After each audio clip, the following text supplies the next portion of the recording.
Buenos días a todos y a todas. Damos la bienvenida al Festival de Cine al Este. Esta es nuestra 15ª edición y estamos muy contentos de estar hoy día presentando un tema que es muy importante y que realmente se ha quedado un poco relegado dentro de la propuesta, de accesibilidad al cine, no solamente para personas con diferentes capacidades físicas, como lo hemos visto ya con el Festival Access Cine dentro del foro de sostenibilidad para las industrias del cine que hemos organizado gracias al apoyo de British Council y del Ministerio de Cultura de Perú. Sino que hoy día vamos a hablar de un tema que es también muy importante a tener en cuenta, que es la accesibilidad para personas con otro tipo de condición, como es el autismo, ¿no? Sabiendo que hay un importante porcentaje de personas con autismo en el Perú. Tengo el agrado de estar hoy con Nicola Scott, coordinadora de Access Film Club, quien va a compartirnos una experiencia realmente importante y relevante que han desarrollado con el Glasgow Film Theatre. Entonces, voy a dar la bienvenida a Nicola. Nicola, thank you very much for being here with us. I just made this small introduction, and now we can continue this speech, this talk in English. Thank you very much. Welcome. Thank you. Thank you very much. Am I coming up on the screen all right? Or can you Yes, see the presentation? It's all good? Okay, yes, great. you can. That's fantastic. Yes, hi. Thank you for introducing me, Ada. I'm coming from Glasgow, Scotland, and I work at the Glasgow Film Theatre, which is Glasgow's independent cinema. We're also an educational charity, and we do a lot of community and outreach work. And our motto is Cinema for All. And when we say that, we want to create a cinema experience which is accessible to everyone. So we have created a few programs, including Access Film Club, to ensure that lots of people with different needs can come to the cinema. So Access Film Club is GFT's autistic, learning disabled, and neurodivergent friendly film club.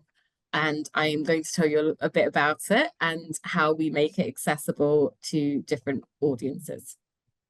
So yes, as I was saying, Glasgow Film Theatre shows films from lots of different places around the world, and also animations as well, and documentaries. And we developed Access Film Club in partnership with the National Autism Society Scotland. So National Autism Society Scotland is a branch of the National Autistic Society, which is a charity in the UK which supports people with autistic people. They do lots of different things, but one of the things they do is they support them with social events. So they actually have a film club, as in they have people who come to the cinema. So sometimes they attend Access Film Club. But working with the National Autistic Society helped us ensure that we were creating a film club that worked for the people that we were trying to provide it for. So if there's any charities near you in your local area that support autistic people, I think that's a very good place to start and try and collaborate with them to make sure that you're following best practice, which means just like doing what's best for autistic people, because obviously things change. So it's always good to work with a charity or an organization who know about the group that you're trying to provide the service for. Yes, so we tailored Access Film Club to meet the needs of our audience, and fortunately we've been doing this for a long time. We've been doing this since 2014, so we're coming up on our 10th anniversary. There are a lot of what they call relaxed screenings in the UK, but I think we were probably one of the first cinemas to do a screening specifically for people with autism. Relaxed screenings usually cover that, but they also cover other groups such as people with dementia and people who just like a kind of more relaxed cinema experience. It's not specific to people with autism. So yes, we wanted to create a welcoming environment for this audience who might find the usual cinema experience a bit overwhelming. Obviously, cinemas can be quite crowded places, and they're also quite loud and quite busy. So I will just go on to the next slide. Access Film Club was created for autistic people aged between 15 and 25, but it's open to everyone. So in the UK, there's a lot of support for children with autism and families who have autistic children, but this can kind of drop off a little bit when they get older. So we wanted to kind of fill that gap for like older teenagers and young adults. And so that's why we created Access Film Club. Also, the National Autistic Society of Scotland found that people with autism in suffer from, well, they kind of get lonely compared to people with who aren't autistic. So non-autistic people aren't as lonely as people who are autistic. And we think that people with autism are lonelier because the society doesn't really understand them. So they can feel quite excluded. So we wanted this environment that we were creating to be a inclusive environment, and also like be fun and also allow people to come back and it be friendly and then feel welcomed. So as I was saying, the ethos behind Access Film Club was to create a relaxed and friendly environment and a social space. So we're kind of combating the loneliness aspect of that autistic people might be feeling. Along with the film, we have an introduction by a host, and then we also have a conversation, a really relaxed conversation and discussion about the film afterwards. This is all in the one cinema. And whilst we do cater it for a 15 to 25 age group, like in the films that we show, the cinema and the screening is open to everyone. So it's autistic friendly because you don't have to have autism or be learning disabled or neurodivergent to come. It's open to everyone because we didn't want to ghettoize that group of people. So we didn't want it to be exclusively for them because everyone is welcome, basically. And as I was saying, it's hosted by Random, and they are autistic and they're an avid film fan. So they have a really good knowledge of film, and they are very good at making the regulars and new people feel comfortable. They kind of go through the rules that we have for the film club, not rules, just basically explaining things. Because regularity is very important to people with autism. Not everyone, because everyone is different, but having that regularity is really useful. And we just kind of go through the things that make Access Film Club different in the introduction. And then Random also talks about the film we're going to see that evening, and then holds the discussion at the end. Another thing that Random does is they ask the question about the film more than once to people, and that kind of really gives them time to kind of absorb it and maybe think about their answers, and gives them more opportunity to basically be part of the discussion. It might just take them a little while to process the question. So that's a really nice thing that Random has an understanding of what the audience needs. So I put in a slide here about the kind of films that we show. So as I was saying, we're an independent cinema and we show quite a lot of different films and independent movies. And what we try to do with Access Film Club is show films that we've just released, which might kind of cater to that audiences and appeal to them, but also show older classic films. And also we think it's important to kind of like have representation within films. So we show films by autistic directors, we show films with autistic characters, learning disabled characters, and we also show films in the sense we show documentaries about those things as well. So we really try and mix up what we're doing in terms of what we're offering, but there are kind of core elements to that. And so the list here, we've got The Black Balloon, which was a feature film, which talks about autism in it. And then Life Animated is a documentary about an autistic man and how his passion for illustration really helped him. Temple Gardener is a TV movie starring Claire Danes, and that was actually part of a wider UK Autism in Film Festival, which I think started off at the Barbican. So we had a satellite screening of that with an introduction from the actual Temple Gardener, which is amazing. And so she was an autistic woman in America, and it's her story. Dinah is a documentary about a learning disabled woman and her relationship with that she develops with one of her friends.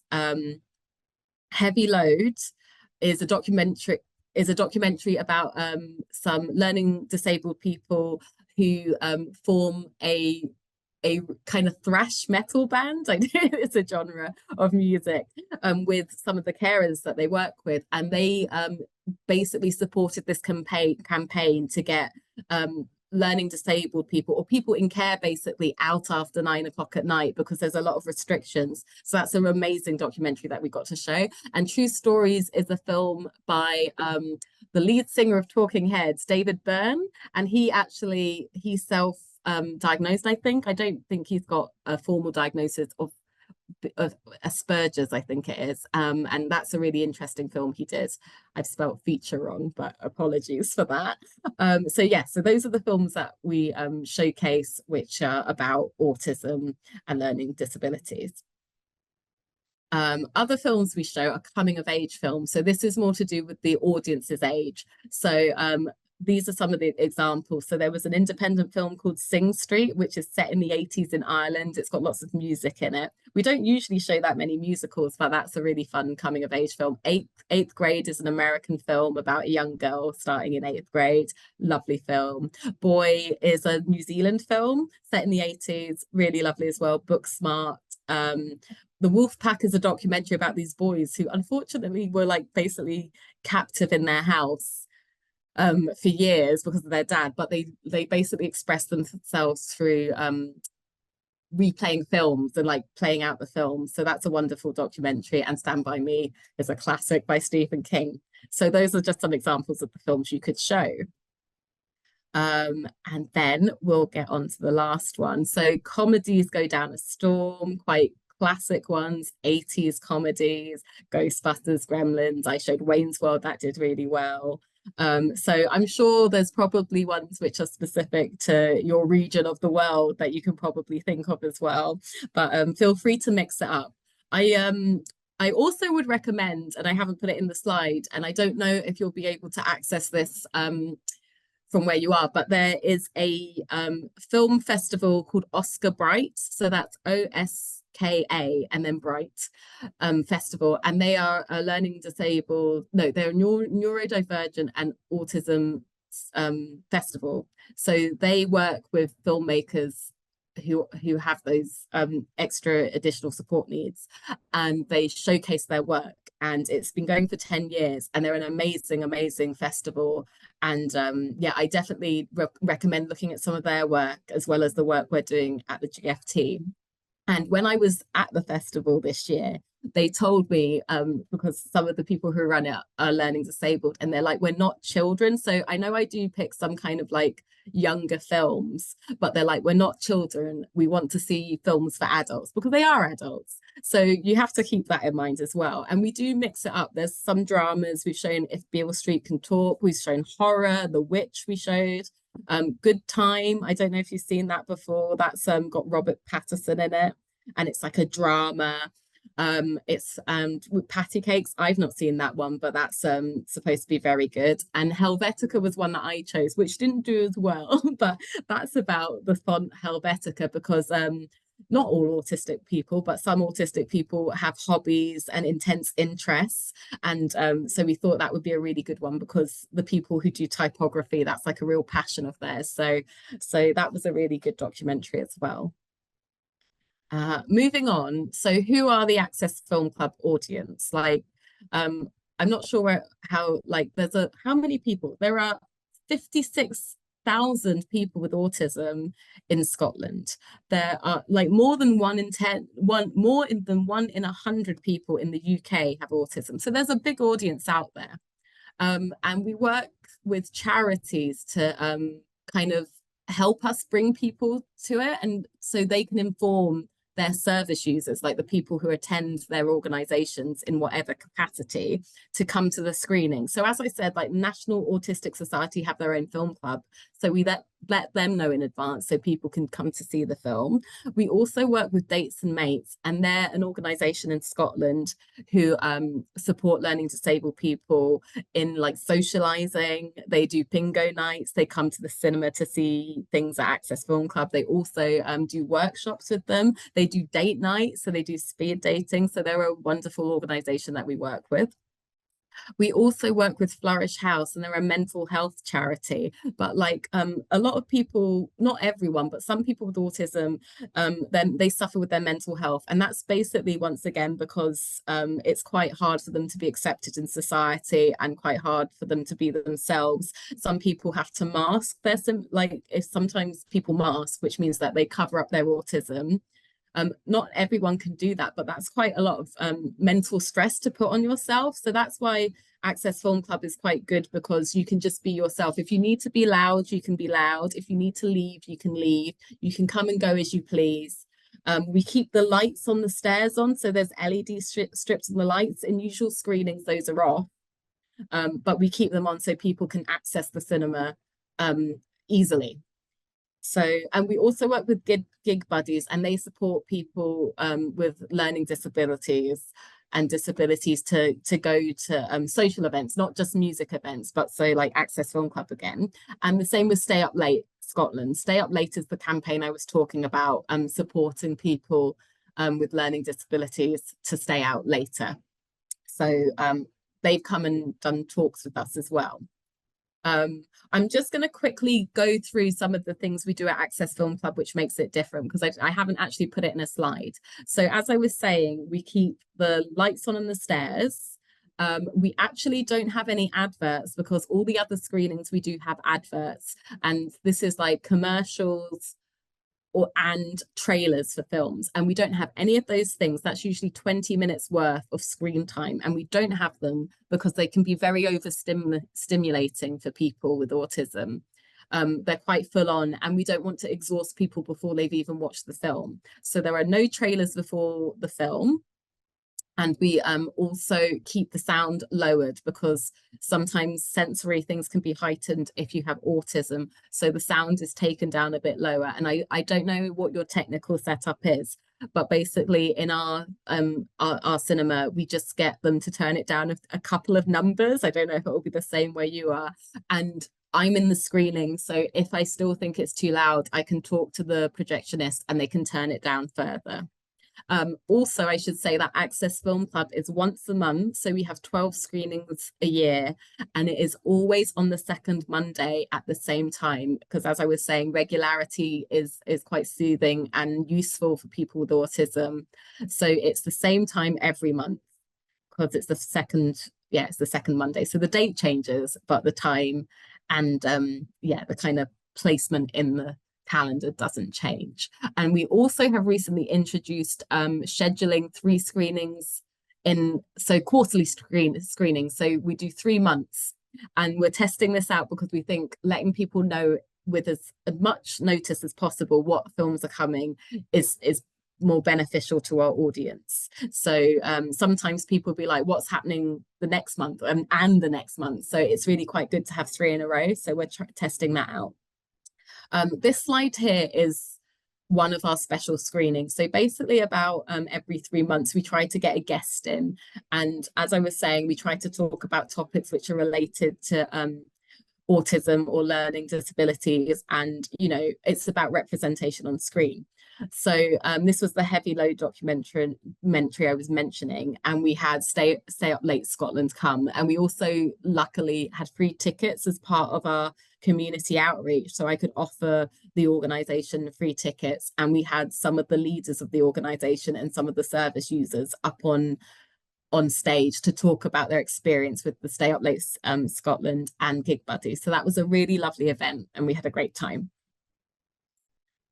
So also what I should talk about is like accessibility isn't just when they get to the cinema, it's also before people get to the cinema. You want to try and make your audience feel as comfortable as possible before they even get to your cinema or your festival. They need to know what time it is, what to expect, And also, yeah, anything about the venue as well, that's really helpful. So this page here, oh, sorry, this page here is our Access Film Club page. So there's a little tab at the top of the main website which says Access, and you press it and Access Film Club is in that tab. And on this page, we have the next screening up at the top.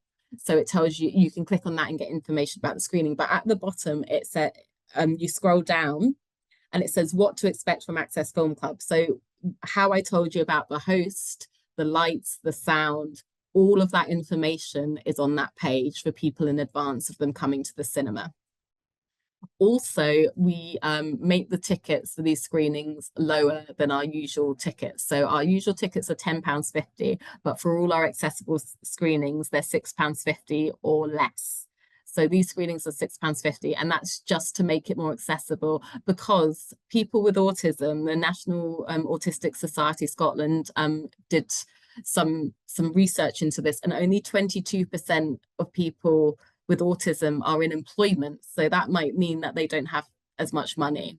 So that's why we wanted to keep the ticket price low. Also on the website, we have a walkthrough. So this document, so this is one page of the document, and this is like the second page, but a walkthrough document basically tells people what to expect. Sometimes people do videos these days. I haven't had the opportunity to do that yet. So we have a PDF. You click on the website, you can access this PDF, and there's an image on one side and information on the other. So this is called an easy read document. So you put the writing on one side and then the picture on the other, which relates to the writing. So this is a walkthrough document. So it tells people what to expect and how to get to the screen. So there'll be one of the box office. They'll be telling you what cinema you're in. We're in cinema 3, which is our smallest cinema. And yeah, it's really useful. So it's a visual story. And it, you add things like important information, like where the bar is, where the toilets are, things like that. I can maybe send the one we have along to you. It's kind of going through different tweaks at the moment, but I could send that to you. Also, so I was saying Access Film Club has been going for a long time, and obviously the pandemic happened. So that meant people were quite scared about coming back to the cinema. They were out of practice of doing that, but also it can be quite overwhelming, especially if you've got extra support needs, additional support needs. So what we did is we wanted to remind people that Access Film Club was here and it was there for them to use, and to welcome them back. So I went to all the community groups that I think it was relevant to, that we've worked with in the past 2 years since the pandemic. And I told them that we were having a special Access Film Club where we were going to have a film called Get Duped, which is a comedy. It's set in Scotland. It has a performer in it called Lewis Gribben. He's an actor over here and he has autism. And we collaborated with National Autistic Society Scotland and had a press release. So we did the outreach work, we did the press release, we tried to raise awareness of Access Film Club. We reprinted the flyers, which I'll go on to in a moment. And yeah, we did invite Lewis Gribben, sorry. He was supposed to come to the cinema and do a Q&A with Random, but unfortunately he's very popular and he just won an award. So he was doing another film, but he recorded a video for us and it was wonderful. And we showed that after the film. Another thing about relaunching Access Film Club is we added new elements. So we added a calm kit and we added a quiet room. So a quiet room or quiet space is an area where people, if they're feeling overwhelmed, if the film might be like brought something up for them and they just want to step out, they can do that and sit in the quiet room. So we just have a room away from the cinema. Unfortunately, we're a small cinema space, so it's a meeting room, but obviously at night it isn't used. So we have that room and there's some water in there, and there's also a new addition called a calm kit. So the calm kit has elements in it that might be useful to someone who has autism. So some people with autism, they like to have like fidget toys, something to fidget with and to self-soothe with. So we've got like a fidget cube, which is the little plastic cube, which has like lots of little bits you can pull and press. We also have so it's like a sensory kit basically, so lots of different things to play with. There's also like kind of stress balls, so they're squidgy balls. We also have these migraine glasses, and they're just basically to help with if you're over stimulated by the light. So it has like a kind of they're like sunglasses basically, so you can put those on. And we also have a weighted shoulder blanket, so we didn't get a full blanket, it's just to put on your shoulders, and the weight of it kind of creates a calming influence. So we got a donation, which meant we were able to pay for this. I think everything in total in the kit cost £60. And we have two of them, and one stays with the usher at the screen, and we offer it to people when they go in if they want anything out of the box. And then the other one stays in the quiet room, and if anyone needs to go to the quiet room, I will assist them to it. I'll take them to it, but no one has actually used it. But it's a really nice space to have, because we've had events outside the GFT in different spaces, and it was very beneficial to have a calm room there because it can get quite busy. Also, I should say about Access Film Club, we also give out glow sticks. I don't know if you have them. People used to use them at raves. You kind of click them, they're neon. And the reason we have those is because before I started, someone got a little bit distressed when they were sitting in their seat and they couldn't let anyone know. So the idea is if they have this glow stick, they can click it, it will light up and they can wave it. And then the usher or myself are alerted that they need help and they need to get out the screen, so we can come down and help them out.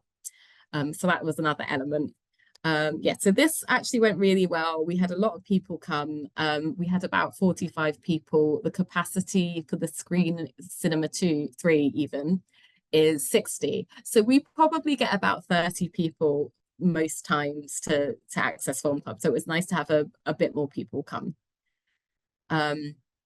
Yes. So also when we relaunched, we rebranded. So the colors that we picked for the new logo are kind of very calm colors, not too overstimulating.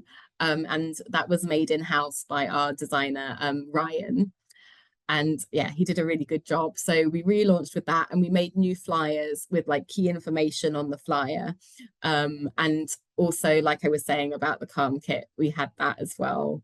And we told people about it, and that's been really nice to have, a good addition. But people had a great time, and it was really nice to do the launch. Oh yeah, and that's everything. So yeah, that's everything. I hope it was useful, and that is my email. So if anyone does want to email me, if you have any questions, then you're more than welcome to get in touch with me. Thank you. Thank you so much, Nicola. It's been like wonderful, all the work that you have developed. How long have you been like preparing I mean, improving? No, how long it is now, the Access Film Club? Well, it's been going for 10 years. I've been here for 2 years. And after a year of being here, oh no, I've been here for 2 years. And last year we relaunched. So we worked towards that. And we continue to adapt it. We try to listen to our audience, basically, and what they want to see and how we can make things better. That's the key thing, people-centered approach. This is really wonderful. And I wanted to ask you also, sorry, I don't find myself. Perhaps we can stop the sharing. Yeah, I'll do that, and then people can see my face. There we go. Hi. Okay. Okay, so I was wondering, how many people are you during the screening? How many people of the team, I mean, to welcome people, no? How do you work on this? So we work with Random. Random was a volunteer for National Autistic Society Scotland, but now we pay them to do the screening. So they're basically like a freelancer. And then there's myself, and then we have the usher on the door, and the ushers are volunteers. Yeah. Okay. And is this like you have like trained personnel to deal with any trouble? How is your preparation? What are the structure of team you have? So I've done quite in-depth autism awareness training. So I've done that with the National Autistic Society Scotland, and in-house volunteers and the front of house staff get autism training. They get disability training, and autism is covered in that. So everyone has had a level of training. And do you like make segments of of ages of people? I mean, you have screening only for a kind range of ages, or you open it like to all ranges at the same time? So Access Film Club, like I was saying, is for 15 to 25-year-olds, but anyone can come. So the films that we show are usually a PG. So that's like anyone can come to a PG, like parental guidance. So kids can come, and then we show 12A, and then we show 15. We rarely show an 18. I don't think we've ever shown an 18 actually, because we want the 15-year-olds to be able to come. We sometimes people show up with their kids to Access Film Club, but we actually have free kids screenings once a month, and one of them is called Take Two Access. So Take Two Access is once a month, and that is designed for families who have someone with autism in their family, children with autism. So we kind of direct anyone under 14 to those screenings. But yeah, but it's kind of a mix, if that makes sense. I can imagine there is a lot of improvements also between the relationship of the families attending these kind of screenings. No, have you got some impacts there? Do you know what? Like the autism family screenings, because I've only been here for 2 years and I'm a one-person department, I don't run those. So the education department runs those, but I feel like I need to do more outreach work to let people know about it, because there's only so many things I can do at once. But I really think it's important to let more people know about the access for children. So that's like something I want to be doing next year, basically. Super, super, Nicola. It's been like really great, and I think it's really like encouraging, and it is like it gives us like another visions of how to work with these groups that are here in Lima. Unfortunately, they are like absolutely out of the cinemas, no? Yeah. And I think it is really important to have this kind of chat to open some ideas and find out new ways of making film accessible and making this experience also of very good benefit for the family, because sometimes I mean, family needs to integrate and to know that they can do wherever they would be doing, no? Like it's like you want to go to the cinema with your kids, it's like normal to go on a Sunday, and you can do it also with your autist kid. It's like Yeah. And I think the more people are aware, like, of their needs, then the better you can accommodate them. I think it's just about being open to like the fact that people need different things, and like understanding that someone might have to shout, or they might have a tick, something like that. They might have to do something, and it's a little bit out of the ordinary idea of what you're supposed to do at the cinema. But that's why we have to break down those barriers, because everyone's different. So perfect. Well, Nicola, thank you very much for joining us today thank and you for having for me. sharing how so many very interesting tools and very useful advices. Thank you very much, Nicola, and thank you again to Independent Cinema Office for putting us in touch, Yeah. and for British Council for opening these spaces here for accessibility. Thank you so much.